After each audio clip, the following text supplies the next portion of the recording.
ವಕ್ಫ್ ವಿವಾದ ಈಗ ಸಾಕಷ್ಟು ಚರ್ಚೆಯಾಗ್ತಿದೆ. ರಾಜಕೀಯ ಜಿದ್ದಾಜಿದ್ದಿಗೂ ಕಾರಣ ಆಗ್ತಿದೆ. ಇದೊಂದು ಪಕ್ಕಾ ಪೊಲಿಟಿಕಲ್ ಡಿಸೈನ್ ಮಾಡಿದ ವ್ಯವಸ್ಥಿತ ಯೋಜನೆ. ಏಕಕಾಲಕ್ಕೆ ಬೇರೆ ಬೇರೆ ರಾಜ್ಯಗಳಲ್ಲಿ ವಕ್ಫ್ ಬೋರ್ಡ್ ಸುತ್ತ ಗೊಂದಲಗಳು ಹುಟ್ಟಿಕೊಳ್ತಾ ಇರೋದು ಯಾಕೆ?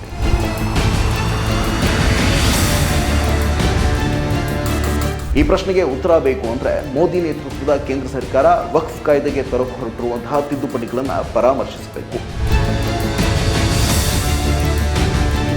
ರೈತರಿಗೆ ಈಗ ಹೋಗಿರುವಂತಹ ನೋಟಿಸ್ಗಳಿಗೆ ಪ್ರಚೋದನೆ ಇರುವುದೇ ಈ ತಿದ್ದುಪಡಿಗಳಲ್ಲಿ. ವಕ್ಫ್ ಆಸ್ತಿಗಳಿಗೆ ರಕ್ಷಣೆ ನೀಡುವ ಬದಲು ಮುಖ್ಯವಾಗಿ ಮುಸ್ಲಿಂ ಸಮುದಾಯದ ಮೇಲೆ ಸೇಡು ತೀರಿಸಿಕೊಳ್ಳುವಂತೆ ಬಿಜೆಪಿ ಈ ತಿದ್ದುಪಡಿಗಳನ್ನು ಮಾಡೋಕೆ ಮುಂದಾಗಿದೆ. ಎಲ್ಲೆಲ್ಲಿ ತನ್ನ ಉಲ್ಲೇಖಿತ ಆಸ್ತಿಗಳಿವೆಯೋ ಅವುಗಳ ದಾಖಲೆ ಪತ್ರಗಳನ್ನು ಸರಿ ಮಾಡಿಕೊಂಡು ನೋಂದಣಿ ಮಾಡಿಸಿಕೊಳ್ಳಬೇಕಾದಂತಹ ಇಕ್ಕಟ್ಟಿಗೆ ವಕ್ಫ್ ಬೋರ್ಡ್ ಅನ್ನ ಈ ತಿದ್ದುಪಡಿ ಕಾಯ್ದೆ ಸಿಲುಕಿಸಿದೆ. ಉದ್ದೇಶಿತ ತಿದ್ದುಪಡಿ ಕಾಯ್ದೆಯ ಸೆಕ್ಷನ್ 36 ಅಡಿ ಬರುವಂತಹ 10ನೇ ನಿಯಮ ಈ ತರಾತುರಿಗೆ ಕಾರಣವನ್ನು ಸ್ಪಷ್ಟಪಡಿಸುತ್ತೆ.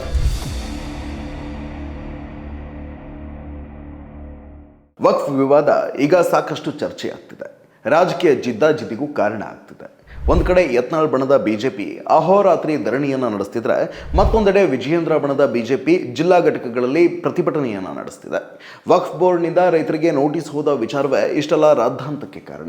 ಈಗಾಗಲೇ ಮುಖ್ಯಮಂತ್ರಿ ಸಿದ್ದರಾಮಯ್ಯನವರು ರೈತರಿಗೆ ನೀಡಲಾಗಿರುವಂತಹ ನೋಟಿಸ್ಗಳನ್ನು ಕೂಡಲೇ ವಾಪಸ್ ಪಡೆಯುವಂತೆ ಆದೇಶಿಸಿದ್ರು ಕೂಡ ಪೊಲಿಟಿಕಲಿ ಮೈಲೇಜ್ ಅನ್ನು ಗಿಟ್ಟಿಸಿಕೊಳ್ಳೋದಕ್ಕೋಸ್ಕರ ಇಡೀ ವಿವಾದವನ್ನ ಜೀವಂತವಾಗಿಡೋಕೆ ಬಿಜೆಪಿ ಪ್ರಯತ್ನ ಪಡ್ತಿರೋದು ಸ್ಪಷ್ಟವಾಗಿ ಗೋಚರಿಸುತ್ತೆ. ಹಿಂದೊಮ್ಮೆ ಬದುಕಿದ್ದವರನ್ನು ಕೊಲೆಯಾಗಿದ್ದಾರೆ ಅಂತ ಪಟ್ಟಿ ಮಾಡಿ ಗೃಹ ಸಚಿವಾಲಯಕ್ಕೆ ಪತ್ರ ಬರೆದು ಮುಜುಗರಕ್ಕೆ ಈಡಾಗಿದ್ದಂತಹ ಶೋಭಾ ಕರಂದ್ಲಾಜೆ ಅವರ ಮನವಿಗೆ ಓಗೊಟ್ಟು ಜಂಟಿ ಸಂಸದೀಯ ಸಮಿತಿಯ ಇನ್ನುಳಿದ ಸದಸ್ಯರನ್ನೆಲ್ಲ ಕೈಬಿಟ್ಟು ಕೇವಲ ಅಧ್ಯಕ್ಷರಾದ ಜಗದಂಬಿಕಾ ಪಾಲ್ ಕರ್ನಾಟಕಕ್ಕೆ ಭೇಟಿ ನೀಡಿ ರೈತರನ್ನ ಭೇಟಿಯಾಗ್ತಿರೋದು ಪಕ್ಕಾ ಪೊಲಿಟಿಕಲ್ ಸ್ಟ್ರಾಟಜಿ ಅನ್ನೋದು ಎಂತವರೆಗೂ ಅರ್ಥವಾಗುತ್ತೆ. ಇನ್ಫ್ಯಾಕ್ಟ್ ವಕ್ಫ್ ಕುರಿತಾಗಿ ರಚಿಸಲಾಗಿರುವಂತಹ ಈ ಜಂಟಿ ಸಂಸದೀಯ ಸಮಿತಿ ನಿಯಮಬಾಹಿರವಾಗಿ ವರ್ತಿಸುತ್ತಿದೆ ಅಂತ ಬೇರೆ ಬೇರೆ ಪಕ್ಷಗಳ ಅದರ ಸದಸ್ಯರೇ ಅದನ್ನ ಬೈಕಾಟ್ ಮಾಡಿದ್ದನ್ನ ನಾವು ನೋಡಿದ್ದೇವೆ.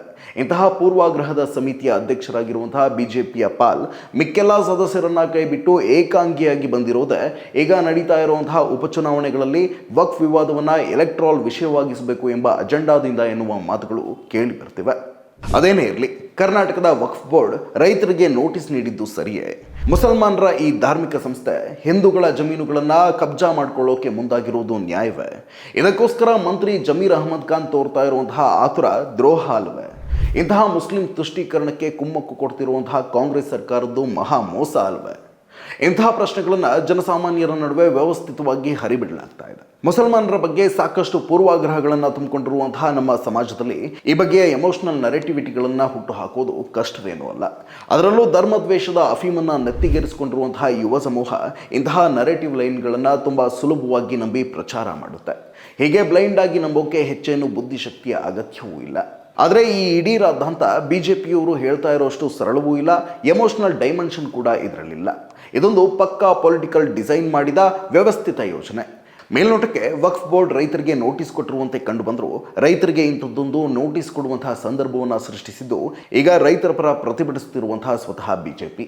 ಮೊದಲಿನಿಂದಲೂ ಹಿಂದೂ ಮುಸ್ಲಿಂ ಎಂಬ ವಿಭಜಕ ರಾಜಕಾರಣದ ತಳಹದಿಯ ಮೇಲೆಯೇ ತನ್ನ ಅಸ್ತಿತ್ವವನ್ನು ಸೃಷ್ಟಿಸಿಕೊಂಡು ಬಂದಿರುವಂತಹ ಬಿಜೆಪಿ ವಕ್ಫ್ ಬೋರ್ಡ್ ಈ ನೋಟಿಸ್ ನೀಡುವಂತೆ ಪ್ರಚೋದಿಸಿ ಅದನ್ನು ಹಿಂದೂ ಮುಸ್ಲಿಂ ಸಂಘರ್ಷವಾಗಿ ರೂಪಿಸುವ ಯೋಜನೆಯನ್ನು ಮೊದಲೇ ಹಾಕಿಕೊಂಡಿತ್ತ ಎಂಬ ಅನುಮಾನಗಳು ಕಾಡೋಕೆ ಹಲವಾರು ಕಾರಣಗಳಿವೆ.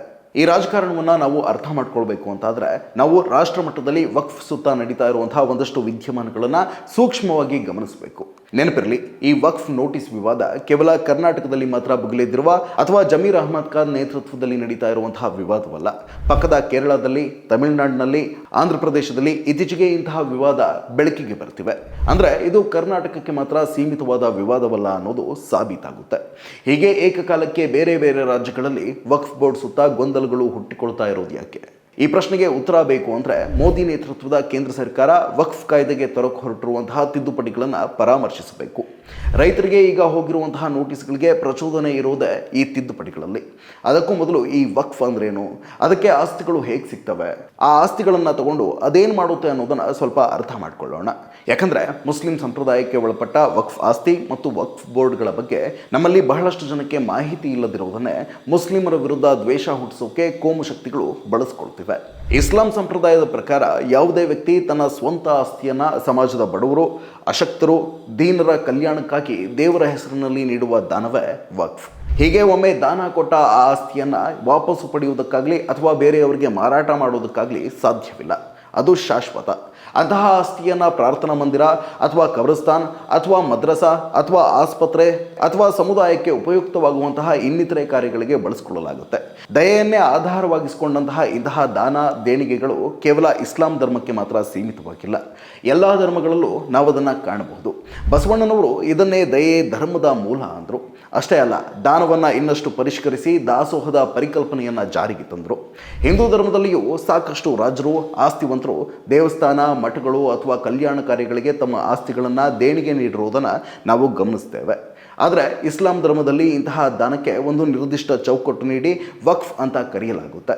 ಹೀಗೆ ದಾನ ಬಂದ ಆಸ್ತಿಗಳ ನಿಗಾವಣೆ ಮಾಡೋಕ್ಕೆ ವಕ್ಫ್ ಬೋರ್ಡ್ಗಳನ್ನು ರಚಿಸಲಾಗಿದೆ. ವಕ್ಫ್ ಅನ್ನೋದು ಇತ್ತೀಚಿನ ಸಂಪ್ರದಾಯವೇನಲ್ಲ. ಪ್ರವಾದಿ ಮೊಹಮ್ಮದ್ ಪೈಗಂಬರರು ಇದ್ದ ಕಾಲಾವಧಿಯಲ್ಲೇ ಅಸ್ತಿತ್ವದಲ್ಲಿ ಇದ್ದಂಥದ್ದು. ಪ್ರವಾದಿಯವರು ತಮ್ಮ ಅನುಯಾಯಿಗಳೊಂದಿಗೆ ಮದೀನಾಕ್ಕೆ ಬಂದ ಸಂದರ್ಭದಲ್ಲಿ ಅಲ್ಲಿ ನೀರಿನ ವಿಪರೀತ ಅಭಾವವಿತ್ತು. ಅದನ್ನು ಮನಗಂಡ ಉತ್ಮನ್ ಇಬ್ನ್ ಅಫಾನ್ ಎಂಬ ವ್ಯಕ್ತಿ ರುಮಾ ಎಂಬಾತನ ಒಡೆತನದಲ್ಲಿದ್ದಂತಹ ಸಿಹಿ ನೀರಿನ ಬಾವಿಯೊಂದನ್ನು ತನ್ನ ಸ್ವಂತ ಹಣವನ್ನು ನೀಡಿ ಖರೀದಿಸಿ ಅದನ್ನು ಪೈಗಂಬರರ ಅನುಯಾಯಿಗಳ ಉಪಯೋಗಕ್ಕೆ ಅಂತ ಕೊಡ್ತಾನೆ. ವಕ್ಫ್ ಆದಂತಹ ಮೊದಲ ಆಸ್ತಿ ಅದು. ಅಂದರೆ ಈ ವಕ್ಫ್ಗೆ ಸುದೀರ್ಘವಾದ ಚಾರಿತ್ರಿಕ ಹಿನ್ನೆಲೆ ಇದೆ. ಎಲ್ಲೆಲ್ಲಿ ಇಸ್ಲಾಂ ಧರ್ಮ ಪಸರಿಸ್ತಾ ಹೋಯ್ತೋ ಅಲ್ಲಿನ ಆಡಳಿತಗಾರರು ಹೀಗೆ ತಮ್ಮ ಆಸ್ತಿಗಳನ್ನು ವಕ್ಫ್ ಮಾಡ್ತಾ ಬಂದಿದ್ದಾರೆ. ವಕ್ಫ್ ಆಸ್ತಿಗಳ ಅಸಲಿ ಸಮಸ್ಯೆ ಇರುವುದೇ ಇಲ್ಲಿ. ಆಗಿನ ಕಾಲದಲ್ಲಿ ಯಾವುದೇ ರೀತಿಯ ದಾನದ ಕಾಗದ ಪತ್ರಗಳ ಬಳಕೆ ಅಸ್ತಿತ್ವದಲ್ಲಿರಲಿಲ್ಲ. ಮೌಖಿಕವಾಗಿ ತನ್ನ ಆಸ್ತಿಯನ್ನು ವಕ್ಫ್ ಮಾಡುತ್ತಿದ್ದೇನೆ ಅಂತ ಹೇಳಿದ್ರೆ ಅದು ವಕ್ಫ್ ಆಗ್ತಿತ್ತು.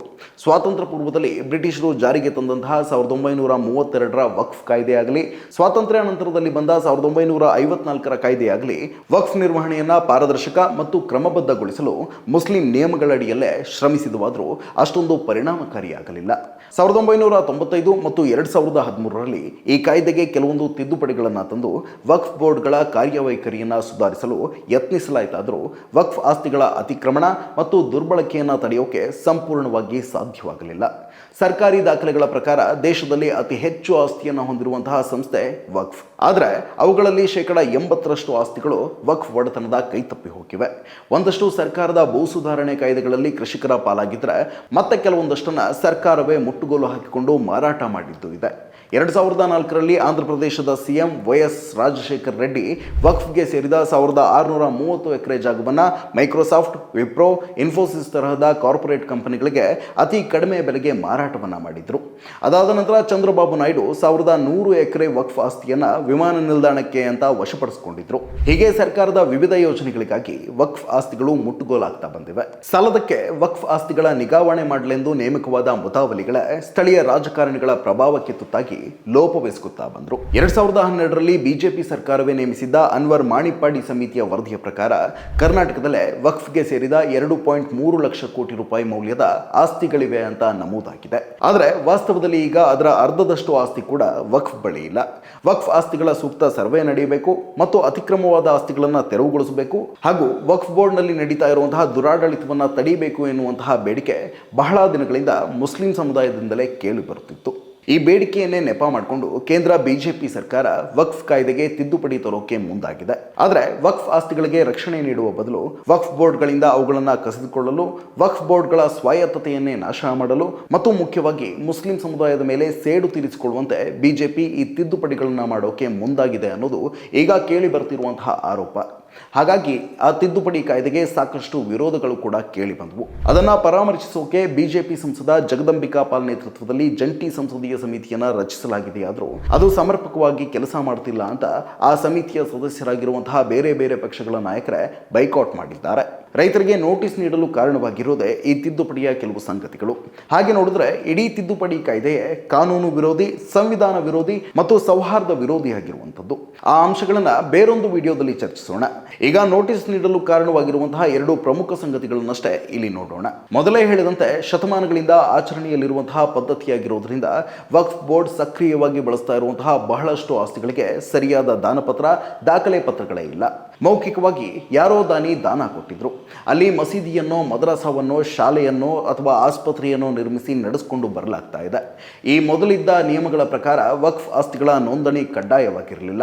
ಅಂದರೆ ಯಾವುದೇ ಜಾಗಗಳಲ್ಲಿ ನೂರಾರು ವರ್ಷಗಳಿಂದ ವಕ್ಫ್ಗೆ ಸಂಬಂಧಿಸಿದ ಕಾರ್ಯಚಟುವಟಿಕೆಗಳು ನಡೀತಾ ಇದ್ದು ಆ ಜಾಗದ ವಾರಸುದಾರಿಕೆಗೆ ಸಂಬಂಧಿಸಿದಂತೆ ಬೇರೆ ಯಾರಿಂದಲೂ ದಾವೆ ತಕರಾರುಗಳು ಇಲ್ಲದೆ ಹೋಗಿದ್ರೆ ಅದನ್ನ ಬಳಕೆ ಆಧಾರಿತ ವಕ್ಫ್ ಆಸ್ತಿ ಅಂದ್ರೆ ವಕ್ಫ್ ಬೈ ಯೂಸರ್ ಎಂದೇ ಪರಿಗಣಿಸಬೇಕಾಗ್ತಿತ್ತು. ಅಂತಹ ಜಾಗಗಳನ್ನ ವಕ್ಫ್ ಆಸ್ತಿ ಅಂತಲೇ ಸರ್ಕಾರ ಪ್ರಕಟಿಸುವ ಗೆಜೆಟಿಯರ್ನಲ್ಲಿ ನಮೂದಿಸಲಾಗ್ತಿತ್ತು. ಆದ್ರೀಗ ಇದಕ್ಕೆ ತಿದ್ದುಪಡಿಯನ್ನು ತರೋಕೆ ಮುಂದಾಗಿರುವಂತಹ ಸರ್ಕಾರ ಸೆಕ್ಷನ್ 36/7 ಪ್ರಕಾರ ವಕ್ಫ್ ಆಸ್ತಿಗಳ ನೋಂದಣಿ ಕಡ್ಡಾಯ ಎಂದು ಹೇಳುತ್ತಿದೆಯಲ್ಲದೆ ವಕ್ಫ್ ಬೈ ಯೂಸರ್ ಅನ್ನೋ ಅವಕಾಶವನ್ನೇ ತೆಗೆದುಹಾಕಿದೆ. ಒಂದೊಮ್ಮೆ ನೋಂದಣಿ ಮಾಡಿಸಿಕೊಳ್ಳದಿದ್ರೆ ಅದನ್ನ ಸರ್ಕಾರ ಮುಟ್ಟುಗೋಲು ಹಾಕಿಕೊಳ್ಳುವ ಹಾಗೂ ಸರ್ಕಾರಿ ಆಸ್ತಿ ಎಂದು ಪರಿಗಣಿಸುವ ಸಾಧ್ಯತೆ ಸೃಷ್ಟಿಯಾಗಲಿದೆ. ಯಾವುದೇ ಆಸ್ತಿ ನೋಂದಣಿ ಆಗಬೇಕು ಅಂದ್ರೆ ನಮ್ಮ ರೆವೆನ್ಯೂ ಸಿಸ್ಟಮ್ನಲ್ಲಿ ಸುಲಭವೇನೂ ಇಲ್ಲ. ಎಲ್ಲಾ ದಾಖಲೆಗಳು ಸರಿಯಿದ್ದ ರೈತರ ಪಹಣಿಗಳ ನೋಂದಣಿಗೆ ವರ್ಷಗಳ ಕಾಲ ಸತಾಯಿಸುವ ಕಚೇರಿ ಸುತ್ತಿಸುವ ವ್ಯವಸ್ಥೆ ನಮ್ಮದು. ಈಗ ವಕ್ಫ್ ಆಸ್ತಿ ನೋಂದಣಿ ಆಗಬೇಕು ಅಂದ್ರೆ ನೂರಾರು ವರ್ಷಗಳ ಹಿಂದೆ ಅದರ ಮೂಲ ವಾರಸುದಾರರು ಯಾರು, ಯಾವಾಗ ದಾನ ಕೊಟ್ಟರು, ಅದಕ್ಕೆ ಯಾರೆಲ್ಲರ ಒಪ್ಪಿಗೆ ಇತ್ತು ಎಂಬ ಸ್ಪಷ್ಟ ದಾಖಲೆಗಳನ್ನು ಒದಗಿಸಬೇಕು. ಇದೆಲ್ಲ ಸುಲಭಕ್ಕೆ ಆಗುವ ಕೆಲಸ ಅಲ್ಲ. ಹಾಗಾಗಿ ವಕ್ಫ್ ಆಸ್ತಿಗಳನ್ನು ಸರ್ಕಾರ ಸುಲಭವಾಗಿ ತನ್ನ ಕೈವಶ ಮಾಡಿಕೊಳ್ಳಲು ಅವಕಾಶ ಇದೆ. ಉದಾಹರಣೆಗೆ ಯಾವುದೋ ಒಂದು ಸೂಕ್ತ ದಾಖಲೆ ಇಲ್ಲದಂತಹ ವಕ್ಫ್ ಜಾಗದಲ್ಲಿ ಒಂದು ಮಸೀದಿ ಇದೆ ಅಂದ್ಕೊಳ್ಳೋಣ. ಅದರ ಕ್ರಮಬದ್ಧ ನೋಂದಣಿ ಸಾಧ್ಯವಾಗದಿದ್ದರೆ ಅದನ್ನು ಸರ್ಕಾರ ಮುಟ್ಟುಗೋಲು ಹಾಕಿಕೊಂಡು ಸರ್ಕಾರಿ ಜಾಗ ಅಂತ ಘೋಷಿಸಬಹುದು. ಒಮ್ಮೆ ಸರ್ಕಾರಿ ಜಾಗ ಅಂತಾದ ಮೇಲೆ ಅಲ್ಲಿ ಸರ್ಕಾರದ ನಿಬಂಧನೆಗೆ ಒಳಪಟ್ಟ ಯಾವುದೇ ಕಾರ್ಯಚಟುವಟಿಕೆ ನಡೆಸೋಕೆ ಅವಕಾಶವಿರುತ್ತೆ. ಅದನ್ನೇ ಬಂಡವಾಳ ಮಾಡಿಕೊಂಡು ಕೋಮು ಶಕ್ತಿಗಳು ಆ ಮಸೀದಿಯೊಳಗೆ ನಾವು ಸಾರ್ವಜನಿಕ ಸಮಾರಂಭ ಆಚರಿಸ್ತೇವೆ ಅಂತ ಮುಂದಾದರೆ ಅದು ಕೋಮು ಸೂಕ್ಷ್ಮ ವಿವಾದವಾಗಿ ಬೆಳೆದು ಸಮಾಜದ ಸ್ವಾಸ್ಥ್ಯವನ್ನೇ ಹದಗೆಡಿಸಬಹುದು. ಈಗ ಬೇರೆಯವರು ಅತಿಕ್ರಮಣ ಮಾಡಿಕೊಂಡಿರುವಂತಹ ಆಸ್ತಿಗಳನ್ನು ಮರಳಿ ಪಡೆಯೋದಿರಲಿ, ತಾನು ಕಾರ್ಯನಿರ್ವಹಿಸ್ತಾ ಇರುವಂತಹ ಸಮಾಜಕ್ಕಾಗಿ ಬಳಕೆಯಾಗುತ್ತಿರುವಂತಹ ಸಕ್ರಿಯ ಆಸ್ತಿಗಳನ್ನೇ ಕಳೆದುಕೊಳ್ಳುವ ಅಪಾಯ ವಕ್ಫ್ ಬೋರ್ಡ್ ಮುಂದೆ ಸೃಷ್ಟಿಯಾಗಿದೆ.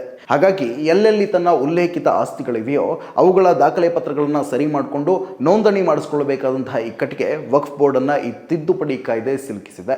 ಅದರ ಭಾಗವಾಗಿಯೇ ಕರ್ನಾಟಕವೂ ಸೇರಿದಂತೆ ಬೇರೆ ಬೇರೆ ರಾಜ್ಯಗಳ ವಕ್ಫ್ ಬೋರ್ಡ್ಗಳು ರೆವೆನ್ಯೂ ದಾಖಲೆಗಳಲ್ಲಿ ತಮ್ಮ ಒಡೆತನದ ಉಲ್ಲೇಖವಿರುವಂತಹ ಆಸ್ತಿಗಳ ಕಾಗದ ಪತ್ರಗಳ ಪರಿಶೀಲನೆ ಮತ್ತು ಕ್ರೋಢೀಕರಣಕ್ಕೆ ಮುಂದಾಗಿದೆ.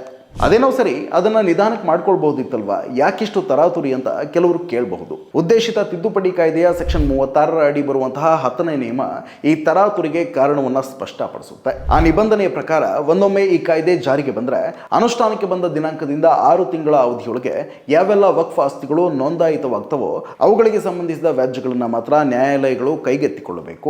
6 ತಿಂಗಳು ಮೀರಿ ನೋಂದಾವಣಿಯಾಗುವಂತಹ ವಕ್ಫ್ ಆಸ್ತಿಯ ಒಡೆತನಕ್ಕೆ ಸಂಬಂಧಿಸಿದಂತೆ ಯಾವುದಾದರೂ ವ್ಯಾಜ್ಯ ಬಂದರೆ ಅದನ್ನು ನ್ಯಾಯಾಲಯ ಪರಿಗಣಿಸಬಾರದು ಎಂದು ನ್ಯಾಯಾಂಗವನ್ನೇ ನಿರ್ಬಂಧಿಸುವಂತಹ ನಿಯಮವೊಂದನ್ನು ಕೇಂದ್ರ ಸರ್ಕಾರ ಪ್ರಸ್ತಾಪಿಸಿದೆ. ವಕ್ಫ್ ಬೋರ್ಡ್ ತೋರುತ್ತಿರುವಂತಹ ತರಾತುರಿಗೆ ಇದೇ ಕಾರಣ. ಕಡೆ ಪಕ್ಷ ಪ್ರತಿವಾದಿಗಳಿಗೆ ನೋಟಿಸನ್ನಾದರೂ ನೀಡಿದ್ರೆ ಅದರ ಮೇಲಾದರೂ ನ್ಯಾಯಾಲಯದಲ್ಲಿ ದಾವೆ ಹೂಡಿ ಹೋರಾಟಕ್ಕೆ ಅವಕಾಶವಿರುತ್ತೆ. ಒಂದು ವೇಳೆ ನ್ಯಾಯಾಲಯ ಪ್ರತಿವಾದಿ ಪರ ತೀರ್ಪು ನೀಡಿದ ನಂತರ ಅದನ್ನು ಕಳೆದುಕೊಂಡ್ರೂ ಚಿಂತೆ ಇಲ್ಲ. ಆದರೆ 6 ತಿಂಗಳ ಗಡುವಿನ ಕಾರಣಕ್ಕೆ ನಿರಾಯಾಸವಾಗಿ ಕಳೆದುಕೊಳ್ಳೋದು ಬೇಡ ಅನ್ನೋದು ವಕ್ಫ್ ಬೋರ್ಡ್ನ ಆಲೋಚನೆ ಇರಬಹುದು. ನೋಟಿಸ್ ನೀಡುವಂತಹ ಇಕ್ಕಟ್ಟನ್ನು ಸೃಷ್ಟಿಸಿದ್ದು ಬಿಜೆಪಿ. ಈಗ ನೋಟಿಸ್ ನೀಡಿದ ಕಾರಣಕ್ಕೆ ಅದರ ವಿರುದ್ಧ ಪ್ರತಿಭಟನೆ ನಡೆಸಿ ಹಿಂದೂ ಮುಸ್ಲಿಂ ಸಂಘರ್ಷದ ಆಯಾಮ ಕೊಡ್ತಿರೋದು ಕೂಡ ಬಿಜೆಪಿಯೇ. ನಾವೀಗ ಅರ್ಥ ಮಾಡ್ಕೊಳ್ಬೇಕಿರೋದು ಇದೇ ರಾಜಕೀಯ ಹುನ್ನಾರವನ್ನ.